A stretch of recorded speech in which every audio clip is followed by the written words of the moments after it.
సరే ఈ మధ్య కామన్గా వింటున్నాం మౌత్ వాషెస్ అని. ఇవి మనం రెగ్యులర్గా యూస్ చేయొచ్చు అంటారా? మౌత్ వాషెస్ కూడా రెగ్యులర్గా యూస్ చేయకూడదండి. మౌత్ వాష్ ఎవరు యూస్ చేయాలి? మౌత్ వాష్ అనేది ఏంటంటే బ్యాడ్ బ్రీత్ వచ్చే వాళ్ళకి, ఓకే. మనం మాట్లాడేటప్పుడు స్మెల్ వస్తుంది, లేకపోతే మనకి గమ్స్ నుంచి బ్లీడింగ్ అవుతుంది, బ్రష్ చేసేటప్పుడు బ్లడ్ వస్తుంది, ఇలాంటి వాళ్ళు యూస్ చేయాలి. అది కూడా డెంటిస్ట్ అడ్వైస్ చేయాలి. ఓకే. మౌత్ వాష్ అనేవి ఏంటంటే ఆల్కహాల్ బేస్ ఉంటాయి, నాన్ ఆల్కహాల్ బేస్ కూడా ఉంటాయి.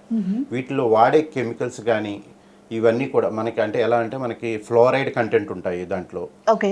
నెక్స్ట్ మనకి ఈ కెమికల్స్ బేస్ అయితే మనకి డ్రైనెస్ ఎక్కువ ఫాస్ట్గా వస్తుంది.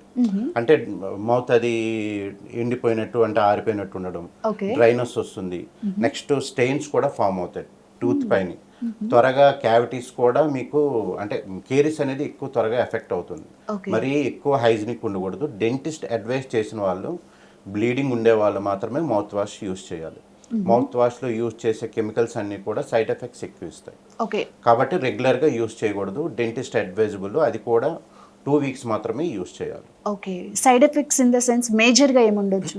మేజర్గా మనకి డ్రైనెస్ వస్తుంది. ఓకే. డ్రైనెస్. ఓవరాల్గా అంటే నోట్లో డ్రైనెస్ వస్తుంది.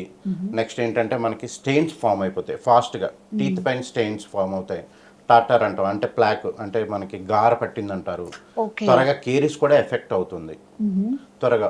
నెక్స్ట్ ఏదైనా కొంచెం ఫుడ్ కానీ యాసిడ్స్ కూడా కొంచెం త్వరగా ఎఫెక్ట్ అవుతాయి అన్నమాట.